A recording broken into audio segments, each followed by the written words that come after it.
ആയിട്ട് വന്നിട്ട് ഇതേപോലെ തന്നെ നെഗറ്റീവ് പബ്ലിസിറ്റി ഉണ്ടാക്കുന്നത്.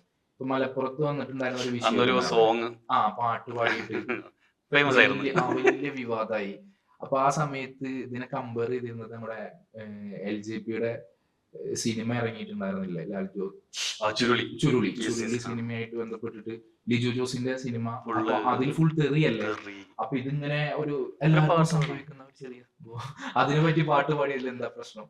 ഈ ഷൗക്കു ഈ സംഭവം ശ്രദ്ധിച്ചിട്ടുണ്ട്, അതായത് നമ്മളെ ഈ സോഷ്യൽ മീഡിയയിൽ ഇവര് ഇൻഫ്ലുവൻസ് ചെയ്യപ്പെടുന്ന ഈ തൊപ്പിന്റെ ആരാണ് ഇവരേറ്റവും കൂടുതൽ ഫോളോ ചെയ്യുന്നതെന്നും അത് ശ്രദ്ധിച്ച വിഷയം എന്ന് വെച്ചാൽ തൊപ്പിന്റെ പിന്നിൽ ഏറ്റവും കൂടുതൽ ചെറിയ പിള്ളേരാണ്. അവിടെയാണ് നമുക്ക് അഡൽട്ട് ആവാത്ത പിള്ളേരാണ് ഏറ്റവും കൂടുതൽ. അതെ, അവിടെയാണ് നമ്മൾ ഈ പറഞ്ഞ സംഭവം. ഇവര് എന്താണ് ചെയ്യുന്നത് എന്നുള്ള, അല്ലെങ്കിൽ ഇത് നോർമലൈസ് ചെയ്യപ്പെടുക, ഇങ്ങനെ കുറെ തെറി പറയുക, അല്ലെങ്കിൽ എന്തൊക്കെയോ കാര്യങ്ങള്. അതിപ്പോ ഈ വിഷയങ്ങൾ വന്നത് കുറച്ച് കാര്യങ്ങൾ ഇപ്പൊ ഇവര് തമ്മിൽ തന്നെ കുറച്ച് ഈ ഗാംഗിൽ തന്നെ പൊട്ടിത്തെറി ഉണ്ടായിരുന്നു.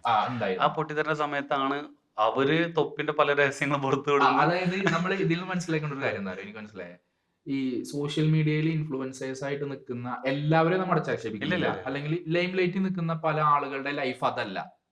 ലൈം ലൈറ്റിൽ നിൽക്കുമ്പോൾ അവരെന്തൊക്കെയോ ആ ലൈം ലൈറ്റിന് വേണ്ടിയിട്ട്, അല്ലെങ്കിൽ ഇവരുടെ കണ്ടന്റിന് വേണ്ടി ചെയ്തു കൂട്ടുന്ന കുറെ കാര്യങ്ങളാണ്.